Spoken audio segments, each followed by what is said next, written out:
WolfPunch.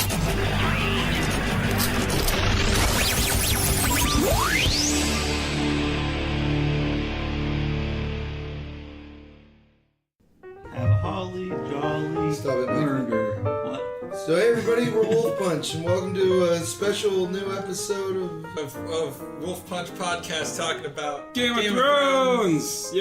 That's the part we're confident about. Yeah. This is the part we're confident about, but we are WolfPunch. I'm Yezin.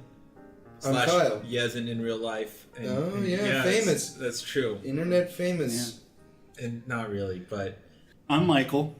I'm Dan. Hi. We did it. All Yay! right. Yeah. Well coordinated, oiled machine. Alright, so if you're still listening to this after that solid intro, Yezin, tell us about Game of Thrones. Today we're talking about Season 1, Episode 8, or Season 8, Episode 1. Well, let's talk about that. That was the episode where, like, Ned Stark gets like, captured. He lost his head over what happened. That's episode 9. That's episode 9, right? Baylor. He gets captured in Episode 8. Nerd alerts. Anyway. Well, this is off to a great start. Yeah. We're talking about Winterfell. Season 8, Episode 1. Game of Thrones has been gone for 2 years. Now it's back. Yeah. So it can end. Thank God. No. How you guys feel? It's funny all the people like complaining about what a horrible long wait it is. Like, oh man, we had to go so long without any Game of Thrones, and it's like, oh yeah, maybe you should try reading a fucking book. Yeah, they wrote several of them. And then stopped forever because they got too fat. Yeah. Hey, I'm not well read though. It's okay. You can get audiobooks and have someone read it to Yeah. you. That's I tried true. that. You can do that. They force you to like get Audible. I don't want Audible. There's ways around this, and we can help you with this. We're just not going to make a podcast out of helping you download a podcast. No. yeah. But that'd be a fun idea. Anyway, so how are you guys, like? So we're it's back. It's been a while. I personally have not felt very like positive about the last 2 seasons. Just the last 2? Really, just the last. I mean, So season 5 you thought was good? I thought season 5 was very flawed, but season 5 still felt like Game of Thrones. It was, for me, it's season 6 and 7 that really start to feel like this different show. Like, they don't feel like seasons 1 through 4. A lot of that probably has to do with the fact that they're like blazing their own territory now that they've run out of book stuff to adapt, so now they have to make up the story's ending. How they want it to be.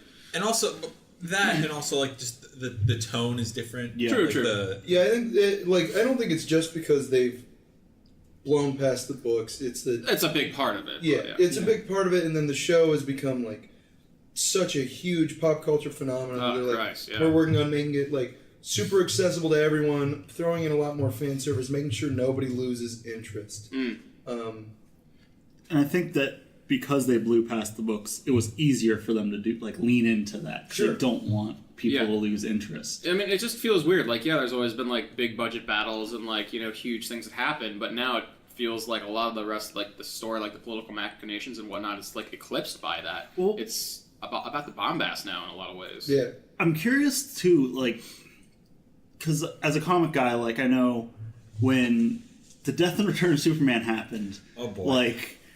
That kind of killed comics in a way. It was a nail in a coffin. It's all these comics we were buying aren't worth anything because Superman's not really dead. And I feel I know in the books John's coming back, but I feel like at that point, it was nothing matters anymore. And that point, it just kind of broke the world. There's a lot to be said about that. I mean, I'm sure Yezin has a whole bunch he's got to say. Oh, Yeah. I remember Gurb even kind of shit talking the whole thing with Gandalf dying and Fellowship of the Ring. Be oh, they bring him back. It takes away all meaning, purpose to death in the series. And there's only so much we can say with the next book not being written, but especially given how the show treats it, it just kind of seems like he wakes up and he's fine. Even with, Beric Dondarrion, whenever he dies, he loses pieces of himself every time he's he was a brought back. changed man. Yeah, he's literally what makes him him is gone little by little every time he comes back. And sure, this is John's first time he's died, but nothing really seems to have changed because of it. Yeah, definitely the death of John is a big moment that sort of changed a lot of people's perception of the show. Definitely for me, it was a big moment I didn't like, but we're here now. We're at season 8, and I do think that, like, for me, this episode was better than I had anticipated. I had a sense that, like, this was one of the better season intros. Not the best. It's not season 4. It's not season 1, episode 1, like, which is a fantastic pilot. But it is, like, I do enjoy a lot of what I saw last night. Like, a lot of the interactions. Like, I think that you have a sense watching it that, like, yes, everyone's coming together, but it doesn't feel as fan servicey as it used to, save for a few choice moments. It does feel like the reunions, like, they're actually trying to explore what this means for all these characters. And I think there's also a sense that now that we're at the final season, things can be consequential again. The last 2 seasons, or arguably 3 seasons, have really just felt like setting up the board. It didn't feel like anything could happen to, like, because we know at the end it's Jon and Daenerys fighting the White Walkers. We've kind of known that for a while now. And so everything has just sort of been like, well, we're going to set up the board for that. And so, like, season 7, to me, in a lot of ways, I don't know, I don't want to sound like a hater, but in a lot of ways, season 5 is my least favorite. In a lot of ways, season 6 is my least favorite. In a lot of ways, season 7 is my least favorite. Season 7, it's because it just really just felt like setting up the board more than anything. Like, there was Daenerys' war with Cersei, but it just felt like that she's gonna go fight the White Walkers. No, I definitely have a lot of bones to pick with season 7. It's, like, entertaining some of the episodes were, like, just to see, like, the cool, like, action set pieces and whatnot. It's the only time I remember watching this entire series where I think, like, I paused an episode, I turned to my roommate who I was watching with at the time, and it was when they, like, conceived the whole plan to go north of the Wall and capture White Walker and bring it back to show Cersei. Like, I paused it, I turned and was like, does this sound as fucking stupid to you as it does to me? Because it just seemed like there were so many, like, logic gaps in why that needed to be done, and it just seemed like they were purposely trying to build towards this cool set piece and have all these characters come together and do some cool action shit than actually, like, serving a real purpose. See, but, I mean, at that point, I was already pretty far out on the show where I was like, okay, well, I like all of these characters, and this show has just turned into action show. Yeah. Whereas, like, if you take, like, Battle of the Blackwater in Season 2... Yeah. The battle itself is, like, it's okay. It's not super impressive, but there are some cool bits. But it's a cool battle because you're like, I don't really know which side to root for because Stannis is kind of a dick, but he's probably better than Cersei and the Lannisters, who are all dicks. But, I like Tyrion, I like the Hound, yada yada, where there's, like, 2 sides where you're like, oh, this is a conflict, and I feel conflicted. And then you watch Battle of the Bastards, and you're like, looks fantastic. It's an action-packed episode.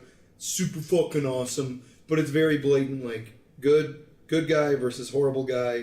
Good guy can't and won't die because he already did and he came back to life and he's too important.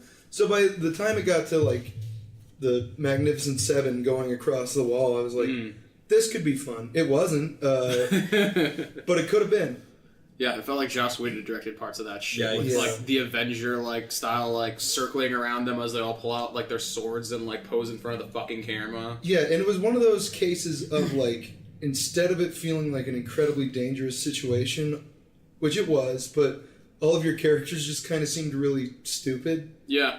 Like, Jon gets a dragon killed by not moving fast enough, basically. Yeah, they focus on a lot of dumb shit in that episode, too. Like, they spent a lot of time with, like, a zombie grizzly bear just for, like, no fucking reason. Yeah, apparently they'd wanted to do that for years. Yeah, and that could have been a lot better. I don't know. I guess I understand that the White Hunt is just this really controversial and, like, kind of reviled aspect of the show. Like, people don't love it. But how do you guys feel about Season 8, like, so far? Like, how do you guys feel about where we are now? Like, what you saw last night in relation to all that? Well, I mean, like, Season 7 and just, like, the last few seasons has left me, no pun intended, kind of cold on the franchise to the point where, like, everyone was, like, freaking out about it. It's like, oh, this is the Nerd Super Bowl, this is our time to shine, and I'm just kind of, like, rolling my eyes, like, well, I'll watch it just so I can, like, you know, be topical in conversations, I guess. But, like, that being said, I have to say, I did enjoy it more than I thought I would. It was pretty entertaining. It didn't, like, you know, make me lose my socks or anything, but I thought it was quite fun. I like a lot of things that they set up and are like gonna play into, especially with like the whole them setting up the dynamic where it's like, oh hey, we brought John and Danny together, and they're gonna be BFF dragon riders that like to fuck even though they're related. And now it's like, oh hey John, no, you're the king. She's just this kind of bitchy little girl. It's made me excited to see the next episode, and I mean like, as far as asking, well, how do you feel about this? I'm like, I don't know. Almost every season 1 episode. So just to catch everyone up to speed, Kyle is definitely the most of the. He's the cynical one on Game of Thrones. I guess you'd say. I don't know. Like I'm trying not to be like. No, that's okay. I mean, for the past 6 years, we've had that Game of Cones tradition where we all get together and we eat ice cream and we watch Game of Thrones, and it was great to do that again.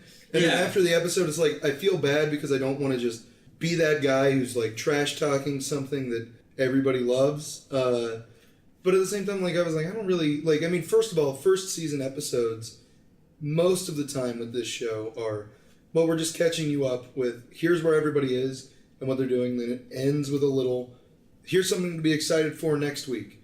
And this episode did that. It's just now I'm at that point where I'm like, I'm ready for this show to end. I am still curious enough to see how it ends and what happens to people.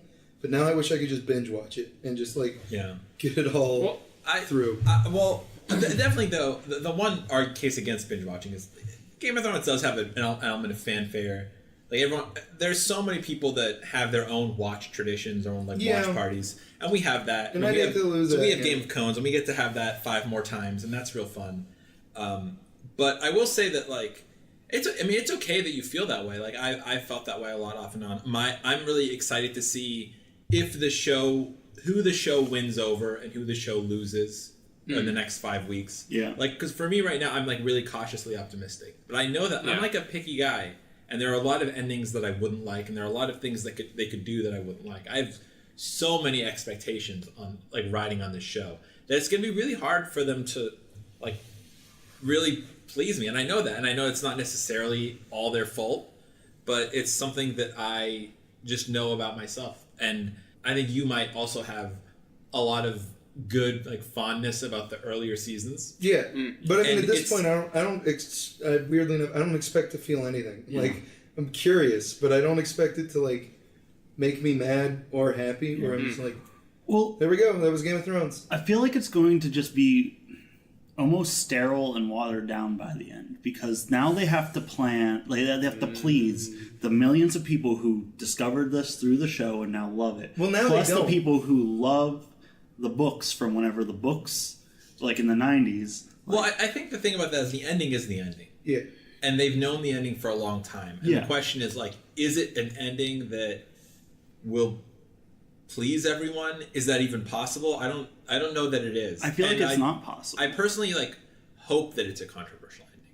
I hope that so you were talking about how season openers tend to be really bland, but there was that one season opener. Again, season 5 is not a great season, but the season opener has this really great conflict where Stannis is going to burn Mance Rayder. Yeah, that one is good. And Mance Rayder refuses to bend the knee. And afterwards, we talked about was Stannis right? Was Mance right? Yeah. For a couple hours. It's a really interesting dynamic. And there is the possibility for the show to still deliver moments like that. Yeah, and I will say, even though the show for the past few years has become annoyingly fan servicey to me, and sometimes it does make me angry where I'm like, oh my god, I can't fucking stand this. And then a lot of the dialogue has changed to be more accessible, and the show has gotten funnier in a lot of ways that I kind of don't like.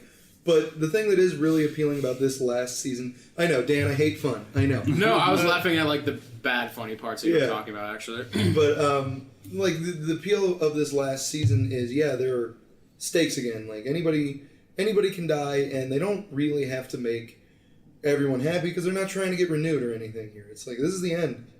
And I'm like, well, you have my curiosity, and I'm on board.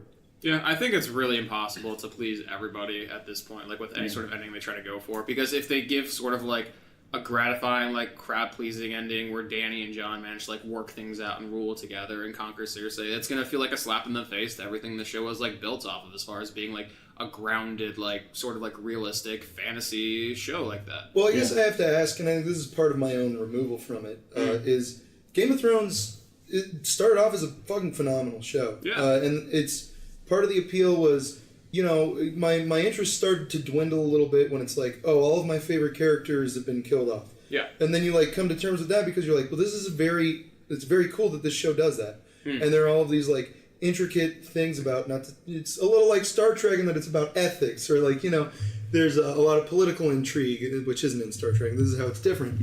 The only way it's different. But there's a lot happening there where you're, like, talking about moral decisions and people being conniving and shitty and backstabby.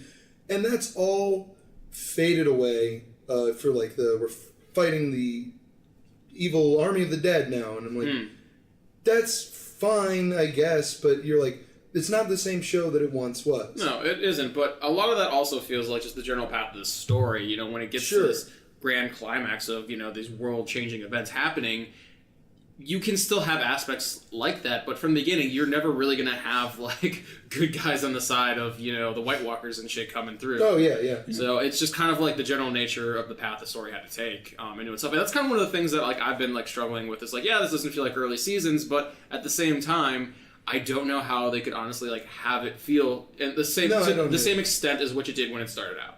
I don't either, and I think that, like, the easiest solution is, like, if this show was shorter.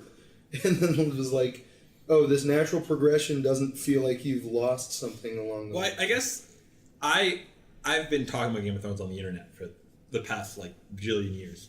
And I do think there are ways that the White Walker conflict can still be like what it was in the early seasons. Like, it can still it could. No. There are ways to do it. It's not about the White Walkers being good or anything like that. It's just about moral considerations in a crisis. What people do you save? What people do you let die? How do you deal with people who are not on board with what needs to be done? Things like that. Yeah, that can give. And I think there is an opportunity for that to still happen. My only worry, so, like, last season, there's the moment where, like, Daenerys burns Randall Tarly and Dickon Tarly, and that's like, okay, that's like a moral consideration moment, but it felt a little bit watered down, just because it was at a point where it's like, yeah, but we don't like these people. I mean, Dickon is fine, but what are you, Braun? You are Braun. Figured out who Kyle is. I don't care. It's funny. That's okay. We see that guy again. He has a gorilla body now on another show. What? He was in Umbrella. Oh, I thought you were talking about Braun. Yeah, no. Go on. Yeah, I don't know. Like, I hear what you're saying. And it's part of the reason why you still watch the show is like, yeah, maybe they'll do something interesting. I know you have some theories that I'm like, that might actually be kind of cool to see. Then you have some where I'm like, oh, you're smoking reefer. Yeah, I don't know. Michael, what do you think? Where's your head at? Well, I was going to say, like, in the new episode, something I really liked was the scene. It was just a little tiny, like, line of dialogue where they're, like, I think Sansa, I can't remember who else. They were, basically, she got a letter saying, like, oh, one of the houses. House Glover. Yeah, they're not sending anybody. They wish us the best of luck. And it's like, that's, like you were saying, like, the ramifications of people who aren't on board, like, they're like, oh yeah, good luck, like, we'll be fine, I guess, hopefully. I mean, I have a friend who I talked to about this online, and they're like, their opinion is they want the White Walker conflict to end as quickly as possible. They want it to end in, like, episode 3 in the big battle episode, so they could get back to the other stuff. I don't personally agree, but, like, I definitely see that standpoint from a lot of people. I got on board with this for the political drama, and I knew I always knew you were going to throw zombies at me. I just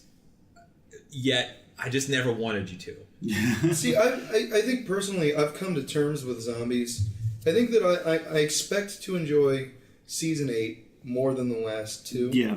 Because the like you said, they're setting the board and they're getting things out of the way. And so you just saw a lot of characters outlive their usefulness, and Littlefinger outlived his usefulness and died. But then there are characters that have outlived their usefulness but are popular, so they're just still around. And I'm like, fine then, throw them at some fucking ice zombies and give them something to do, and then that'll be fine. You know, like, Brienne of Tarth is a fan favorite character, but her whole thing is, I'm good at fighting. And then when you make her fight Arya to a standstill, I'm like, what's the point of her character now? Or like, Littlefinger's like, I'm good at conniving, and then Bran is a psychic who's seen everything. And says they don't have fucking due process in Westeros. You're dead. And I'm like, okay. Like, I don't know. Or like, I love the Hound. The Hound is one of my all-time favorite characters, but I'm like, for the past, like, since he came back, he was just like, oh fucking crush shit. And I'm like, okay. That's great. Good for you. Or Arya was like this little ambitious girl who's like, she's a little shady, a little dark, and she's got this list of all these people that she wants to murder, and you're like, that's fucking cool, and it's never gonna happen because that doesn't work in this world. And now she can fucking wear anybody's face and sneak into anywhere at any time, and you're like, oh, like, okay. I will say again, I like Arya again. I maybe it's premature to say, but like, I didn't like Arya for a couple seasons. Like, Arya was my favorite character for a long time. Yeah. And then she left Westeros and stopped being interesting to me. And then, like, then she came back to Westeros and she was even worse. Like, she was just this... Oh, she was a nightmare. Northern sand snake. She felt like a Deus Ex Machina of sorts, just like there to kill people and shit. She felt like Hit Girl. Yeah. And I hate Hit Girl. And then like, this season, I actually like Arya again. There's a humanity to her. It doesn't feel like every scene is about depicting how it helps much of a badass she is. Mm-hmm. Like, yeah, she misses Jon. Yeah. She's like a sister. She's basically like flirting with Gendry. Like, romances and flirtations aren't really my thing, necessarily in this show. But like, I actually thought that was like really charming stuff. Just watching her, like, oh yeah, she has a little crush on Gendry, but she can't like be too open about it, so she's just gonna like be like, here's a thing I want you to make for me. It's a spear. It's like, that's fun. I guess I enjoy when Arya does have some humanity and vulnerability. Oh, for sure. I mean, that's better with every character. Like, yeah. I mean, that was part of what was annoying about like when she went to, what was it, Bravos? Yeah. Where you're like, this is Batman Begins, and I don't want to like watch her training with the Faceless Men and not being Arya Stark. And then she goes back over and she's like, just by the way, Sansa, I can fucking wear your face anytime I want to. And you're like, what the hell? She's had a worse time than you. Just calm down. Yeah, she kind of basically turns into like an anime character there, where she like goes in this like crazy training, fails everything miserably, and then comes back stronger than everyone else that's ever done it before. Yeah. Like, Yeah. Oh my god, that's so true. But she's not as dumb and charming as Goku, so I'm like, it doesn't work. That actually is true. Like, the books are the books and the show is the show. But like, I don't. When I look at her Faceless Man training in the books, I don't get the vibe that she's gonna become the greatest Faceless Man. I just get the vibe that she's like gonna learn some things. Yeah, but then that character became popular, and when you get a massive audience, they're like, yeah, she's got that hit list. I want to see her fucking kill everyone. And then the showrunners are like, okay, she's gonna make people into pies now. Yeah. And you're like, and you know, again, not to bring up the books again, but like in the books, like, there is Lady Stoneheart, and like all of like the cruel, like relentless vengeance that Arya sort of represents on the show is Lady Stoneheart in the books. So like everyone expects that the person who kills Walder Frey in the books is going to be Lady Stoneheart, not Arya Stark, which makes sense because Lady Stoneheart is a fucking zombie woman who. Yeah, it's goofy, and I did like that pie bit, so I was like, that's fine. So yeah, like this like. The lack of it's a case where like taking something out from the books like isn't inherently wrong, but in this case it's problematic because then you have to give that to a character who's probably should be a little bit more human. Yeah. Talking about character acting human, I love Bran in this episode so much. Oh god, he was so great. Just creeping everywhere. Actually really like Bran in this episode too. I think that Bran creeping around is funny. So fucking he's not creeping around. They left him sitting in one spot the whole time. Or not the world happens around him and he just stares at people. Or not creeping, but like the idea that like Bran is just sort of like there lurking. They say Sansa says that Arya is the one lurking, but really like Bran is the one that's just kind of like. But I thought like that's the kind of funny that I like enjoy, where it's like not like a quip, but it's sort of just like a bizarre like thing that's just there. It's almost like funny because it's uncomfortable because he's just like staring. Yeah. It's almost like he's staring at you. It's like, what? Well, you think that's intentional or not? I think it's supposed to be kind of like ominous, not like point and laugh and make a bunch of memes about it. Yeah. I don't know. I actually last year I think they definitely dropped the ball with Bran. Like there was that moment where he reminds Sansa about the night that she was raped. You looked very beautiful that night. And what the fuck is wrong with you? And it was supposed to, I mean, it was supposed to be ominous, but it was supposed to like, it was meant to be like ominous, but everyone just took it not as necessarily funny, but as like, just like, dude, that's weird. Like it didn't land. Yeah. And I think this season It pays you well. He's in a chair. And then I think this season it seems like the things are being perceived a little bit more like they're meant to be. I don't know if that's necessarily true, but I do think that there is an element of like he's kind of supposed to be kind of creepy, but in like kind of a funny way. As in cripples are funny. Yikes. One thing that I did think was a little, I don't know, maybe it was just my reading of it, but like whenever Cersei kept like going on about elephants, she like was huffing and puffing about wishing I got the elephants. I was like, this is like a joke. Like why is she saying this? She just watched Alexander and just really loved the ending action set piece. Which cut did you watch? All of them. Oh god. I feel like that's just because they promised elephants, but then they didn't have the budget for them. So so they're just like explaining why we were going to have elephants in the final season, but then it didn't work. I guess. It's a very long explanation. Yeah, Something like that. And the line delivery did not help. Hey, whoa. All right, Lena Headey is not the problem with this show in any way. She's amazing, but I did not like the way she delivered those lines. Euron's fucking... Oh, he's doing better. He's so annoying. Hey, man. I like him in Overlord when he's an evil Nazi bastard terrorizing children. That's when he works. In this show where it's like the character is just, oh, I'm gonna fuck the queen and then I'm gonna take my ships and go wherever I want. And I'm like, oh my god. Yeah, like he's The red definitely my pill hero the least. story deserves. Yeah. Oh. And his bit in this episode went to, I'm like, I did not wait 2 years to watch this fucking guy have like 15 minutes of screen time saying the same shit until he gets his way, and then he's like, how interesting am I? And then you're like, you're not. Well, it's funny because, like, to me, like, Euron was, like, the successor in a way, like, because first you had Joffrey, and then you had, Ramsay. So it's like, oh, now but he's a joke. Like, Joffrey and Ramsay were, like, actually felt, like, threatening in some way. Well, that's also when the world felt like it had more weight to it. Yeah.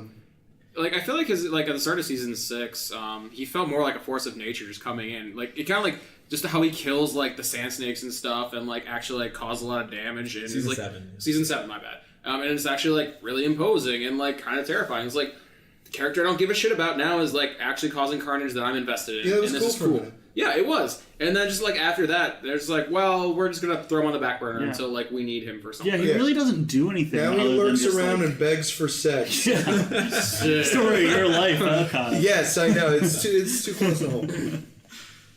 I don't have any boats. That is an interesting take. He does kind of lurk around and beg for sex. Take note, man. If a woman says no, keep begging and she'll say yes. Bring her an army. And then threaten to get her pregnant. Yeah. Yikes. Oh, man. Wait, are you saying don't do that? I can't tell if you're... Probably not All do right. that. Unless it's Cersei. No. Well, the perfect woman. There you go.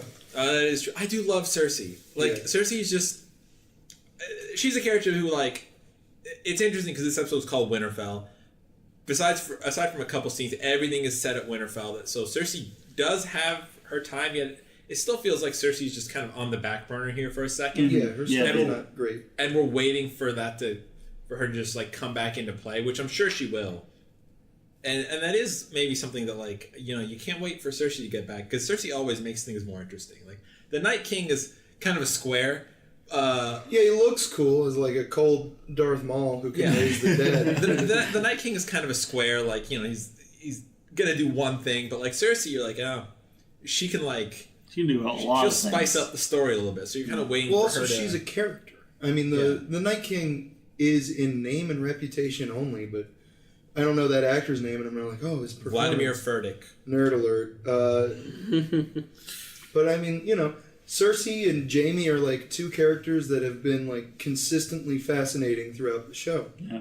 So I'm happy to see Jaime next episode. Yeah, I'm That's looking forward to that. So how do you guys feel about HBO's How to Train Your Dragon? Oh, that scene. Again, could have done without it. Like, I get it.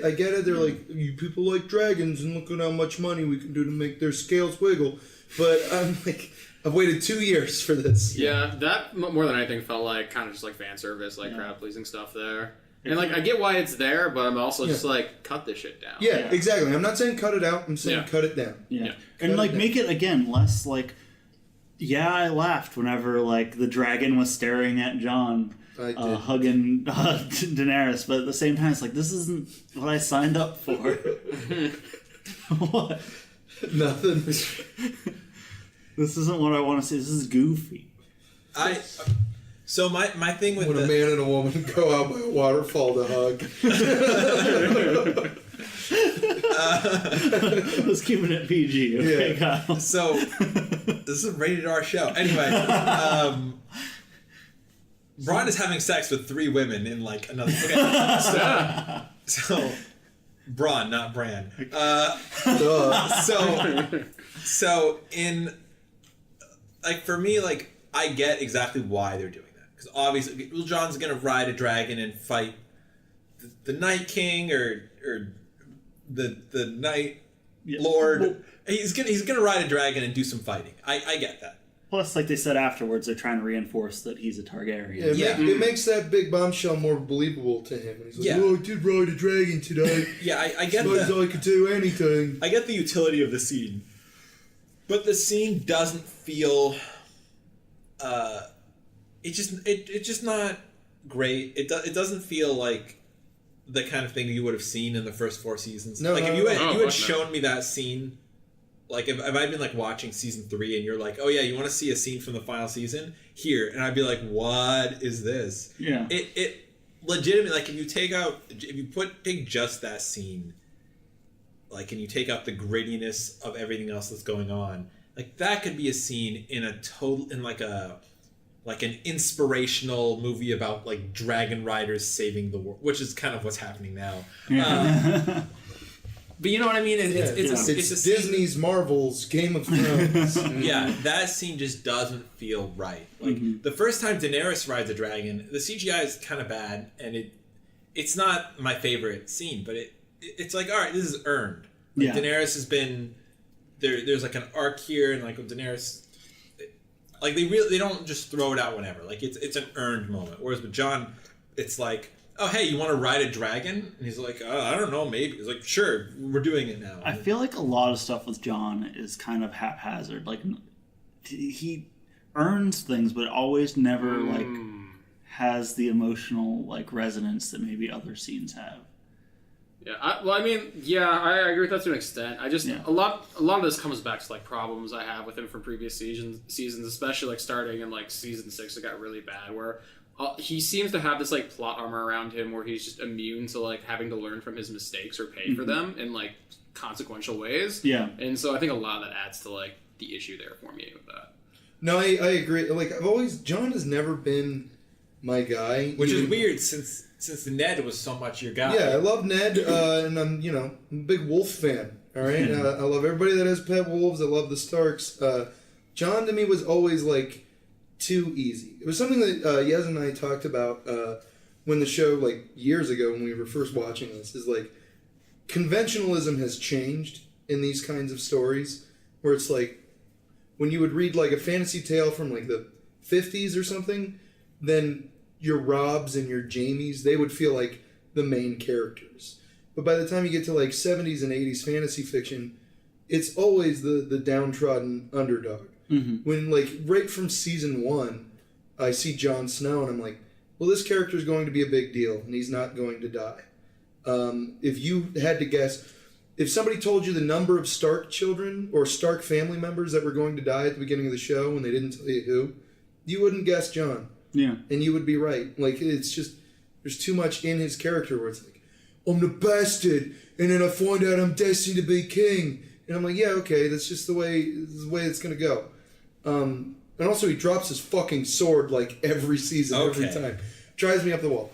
But now we're at the point where, like, I like Jon, I guess, but you have to. Yeah, Jon has Really, become, like, a character I really, really like. And so I kind of hate it.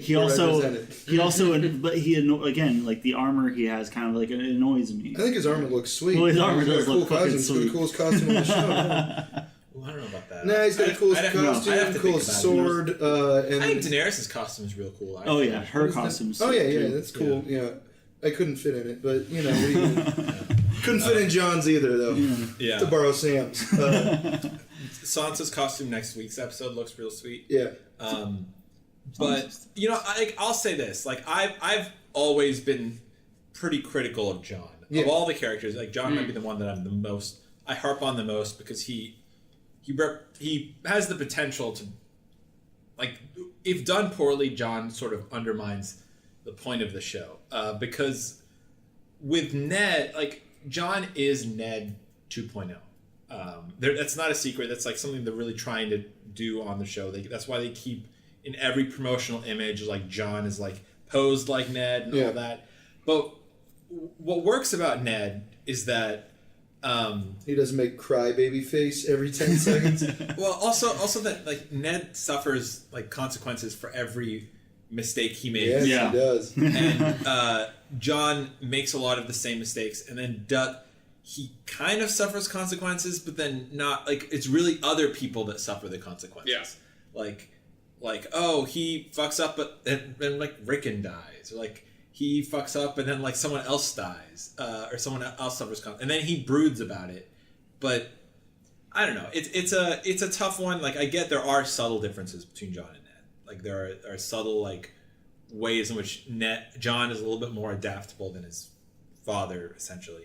But it still does, like, I think what happens with Jon this season is really gonna be very controversial, because there are two things that can happen. Like, either Jon becomes the king of the Iron Throne at the end of the story, and then you're gonna get half the people who are watching this like, this doesn't feel right. This isn't what I signed up for. I signed up for a show where the hero suffers consequences, and you gave me the rightful king returns. And then there's the alternative. Jon doesn't sit the Iron Throne at the end, and then a bunch of people are going to be like, well, I was watching this for Jon. Jon isn't the hero I wanted, and you told me he was going to be king, and now he's not king. Fuck those people. Well, I mean, there are people on both sides, and, like, it's heroes on both sides. There are heroes on both sides. And they're in Darth Maul, so it all ties together. So you know that's kind of how I look at this season. Like, there's a certain ending. There's, like, kind of no way to please everyone. No, but I mean that's fine. You know, Jon is a perfect example of something that I've come to terms with. It's like, now he's the best person in the world, and you're like, yeah, okay, so I like him, but I hate that I like him. Well, that's kind of what I like about this first episode, is that now it's finally, like, sowing discourse between him and Daenerys. Yeah, like, there's something to actually cool. Like, be interested in again, because, like, at the end of season 7, it was kind of just felt like he was moving towards that, like, really kind of, like, happy, stupid ending, cringeworthy bullshit with dragon riders, and they're gonna, you know, restore the Targaryen dynasty, and they'll ruin together, or he'll be subservient, and that's, like, the last fucking thing I want to see. I think, like, the show is already, like, definitely sowing those seeds, because, like, again, one of my favorite lines, I can't remember if it was Varys or who was, or maybe it was Nothing lasts. Yeah, basically, like, they keep the old men at arm's length because they don't remind them. Yeah, they don't want them to remind them that nothing lasts. Yeah, it's like, this isn't gonna end the way you think. Yeah, I got kind of stuck at that line. That was nice, like, little ominous foreboding. Hopefully. Yeah. Yeah, I mean, I thought that was interesting. I definitely think that, with Jon and Daenerys, like, it's kind of a tough, because, like, you know, I couldn't imagine them ending the story with Daenerys subservient to Jon. Oh, no. no. You know what I mean? No. Like, not this show. I've talked to a lot of people who are like, Not yeah, 2019. that's what has to happen. Daenerys has to bend the knee to Jon, and then that's what it is. Jon is the king, Daenerys is his queen, and that's it. Because that's what fits. I'm like, could you imagine No, I in can't. 2019? 2019, that would not. That would not fly. And I feel like they're. I mean, Well, I don't know. They're Green Book moving won towards- Best Picture. Yeah, but- Sorry. Continue. I feel like But, like, even that. they're moving towards like moving away from titles and who like John was right. John was saying that like it doesn't matter like He said what that. titles but mean. Is he still gonna? It's like, you know, is he still gonna believe it?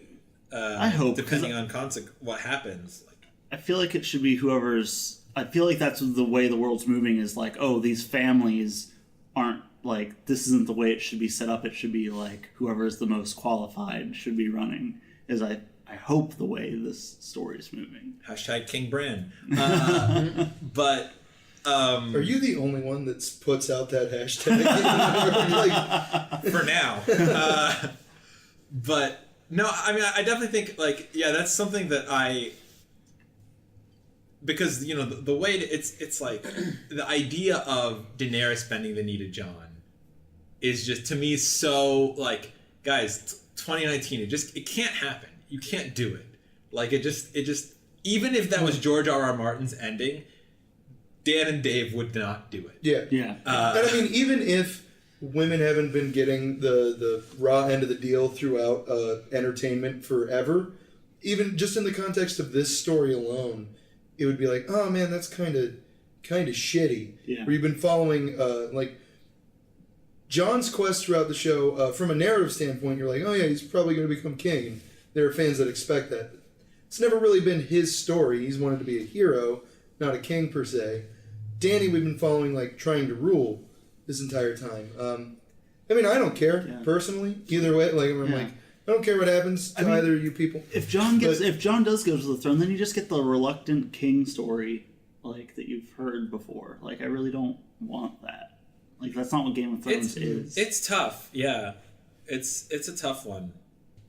What else happened in this episode? I feel like we covered Does most George of R. R. it. Martin have like how many siblings does he have? Do you know? Like, I have no idea. do you think that this whole series has just been He him ate trying them to all. advocate for Wow, I was gonna make that. incest? Like, do you think that this is just building towards like those two getting married and like America being okay with it, so that he can like marry a sister or something? Daenerys is aunt.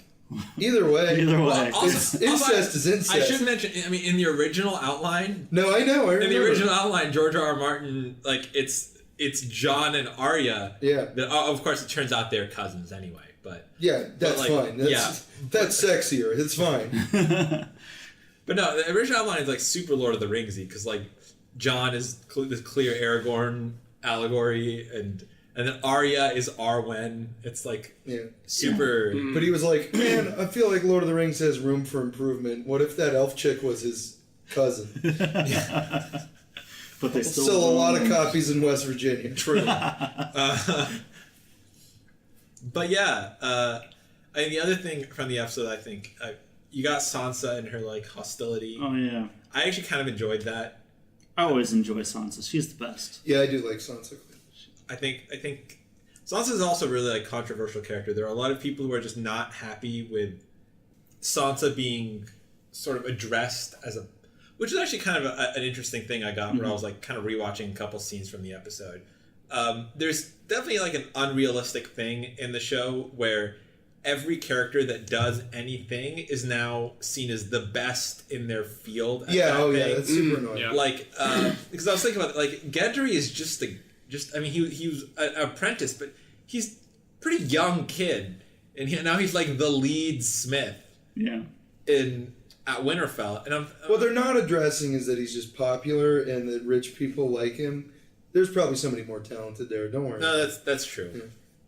But so like there's a lot of like that. Like Sansa is now like the smartest, which is like Fine. again it's fine. I don't hate She it. had a hell of a learning Yeah. curve. Yeah. Yeah, it took her a while, but like I see like a lot of people are upset about that. But I also have noticed that a lot of people are upset with it for certain characters that they don't like, and then not so much characters that they do like. She can't be the smartest person in the world. It's supposed to be Tyrion. He is. Yeah, it's like stuff like that. Like people will be upset that Sansa is too smart, then they're not obsessed that She doesn't Daenerys is too drink powerful. know things. Part of my problem, because Sansa's my favorite character, but one thing, as someone who hasn't read the books and only knows anything about them from what you have told me, it seems like Sansa's like being the smartest hasn't been earned as much as it maybe what is in the books. Because from what I understand in the book, she's like still she was doing more political intrigue stuff. In the books, she's a little bit. Littlefinger. It's a little bit less. It's just a different kind of intelligence. It's more.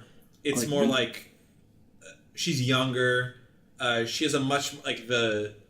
Again, this is something that might not work in 2019 on television in such a popular mass appeal show, but she's very much like shoehorned into a strictly like feminine young girl at court role, and she exercises power in those ways in the books. Whereas thus far, and probably for a little while longer at least.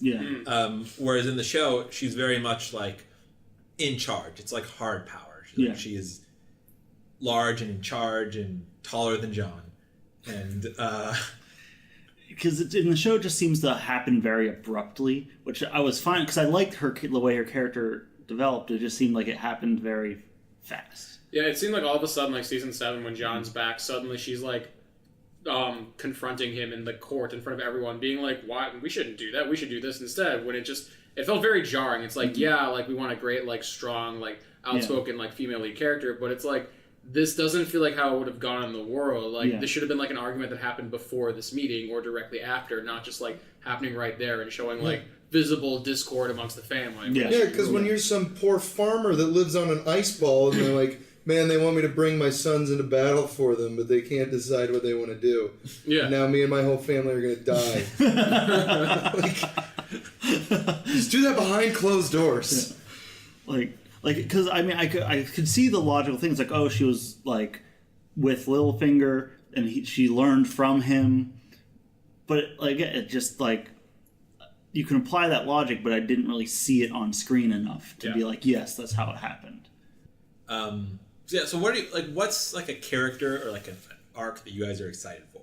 I know you have very few things you're excited for, but looking forward to Clegane Bowl. Yeah, that should be sweet. Even though like I want to see it happen, but they haven't really like done much in the show to build up towards it. No, and I expect to hate it, but when you're just doing it like here now we're like a fan service action show. Yeah, I'm like, well, what I've always wanted. I just wanted to see the Hound call more people cunts. Exactly. Murder shit. I love the Hound, and I just want to see like two fucking giant guys with melty faces fighting each other. Giant swords swinging at each other. I'm like, that's great. That I'm looking forward to. Then I'll be disappointed. I think there's a good setup for Clegane Bowl. There's a lot that can be done. And I'm curious to see like what happens with Jaime and with Cersei. I mean, with everybody, I guess. But those are the yeah. I mean, Sansa's my favorite, so I hope she's happy at the end. She won't be, but I hope so. And honestly, what I look forward to most is after it's over, and I get to listen to just the conversation. Like, I love listening to people who dissect like shows like this. So that's what I'm most looking forward to. That's why you join this podcast. It's just to hear people talk. Right? Yeah. I'm interested in I'm also interested in like what the ending is and how its legacy is sort of cemented. Yeah. Will this be the Lord of the Rings, or will it feel like? I guess that's something that I wonder, and it's kind of like hard to say. Is that like Tolkien's like the Lord of the Rings books are sort of just this like he finished his books, which is more than we can say so far for George R. R. Martin, and we don't know if he really will finish. Yeah. He's giving fat people a bad name. Fuck him. But then like they have this like really prestigious like place in history, and then Peter Jackson makes these movies, which are pretty great movies. Even for all the criticisms of the maybe where they go. Say what you will about Return of the King, they deliver on those elephants. So So you got some pretty great movies, and then Game of Thrones, like it's this television phenomenon, and you kind of have to wonder, like, is this like? Do you know what I guess? Would you compare it to Lord of the Rings, or would you compare it to something like The Sopranos or The That's what Wire? it's most comparable. That's the thing. I think in the long run, just given it's like how it's gone from like season 1 to now, it's going to be much closer to like Lord of the Rings than it would be to something like The Wire, like some very like well like wound, tightly constructed narrative story that like builds upon itself season by season and brings everything together like really well in the end. Whereas this is just seems like it's going to be moving more towards like the crowd pleasing, like big blockbuster type fare. Sure, but I mean, even if this show completely shits the bed, I mean, like a lot of... It's still going to have a legacy. It's going to have a legacy. Again, like The Sopranos, some people love that ending, some people hate it. And but whenever you say The Sopranos, everybody knows what you're talking about. Well, I guess I mean that more not because like obviously this is a story that's more like The Lord of the Rings than The Wire. But I guess my question is how is it remembered in terms of like, is it more like the Marvel Cinematic Universe, or is it more like The Lord of the Rings? With The Lord of the Rings, there's like kind of an element of prestige. It's like these are not just great movies, not just fun action sequences, but also like just these really inspirational, really like great works of literature. Yeah, people really think of The Lord of the Rings as like something really like truly great. Whereas like Marvel Cinematic Universe, everyone loves it, it's fun, but like, you know, like it's also thought of by a lot of people as, well, these are dumb comic book movies. Yeah. And with Game of Thrones, like I'm seeing a lot of people like look at Game of Thrones like, well, this is like the show of our time. It's like so. Then a lot of people are like, Game of Thrones is dumb. You get that from a lot of people, and you wonder like, what'll like win out in the end? Well, I mean, we also have to look at it from the fact that this, like, the end of the season, this isn't going to be the end of Game of Thrones. There's going to be spin-off seasons and shit coming for a while yet, so this won't be the end of the story. There's going to be more here that they're going to try to milk out of it. Yeah. It might be total dog shit. It might be pretty good. We don't know yet, but this won't be a definitive end to the franchise and itself. Honestly, that puts it almost... I mean, maybe not the show itself, but at least as a property, Game of Thrones will definitely move more towards Marvel fare than Lord of the Rings, because it's just going as to be they start prequeling and because I mean, Lord of the Rings. To be fair, Lord of the Rings is going to go in that direction as well. Yeah. So is The Sopranos, isn't it? Yeah. We live in an era where nothing can fucking die. Nothing is sacred anymore. Whereas dead will never die. Yeah. Except honestly, probably Theon Greyjoy. After that scene, it doesn't look like him. No, he's your boy too, and he is. It doesn't look like he's going to see Yara again. Yeah. So that was a good goodbye. But I don't know. What is dead may never die. Speaking of dead things, I think that just killed this episode. Yeah. Thanks for listening, everybody. Yes, and you still look like you want to say something. I don't. This is good. Mm-hmm. This is a good job, guys. You guys loves Game of Thrones. That's what we'll call it. Michael Kemp, you're a man boy. You are a man boy. That's staying in. Like Bran. Yeah. Well, you're a Bran boy. Oh my god. I do like cereal. WolfPunch.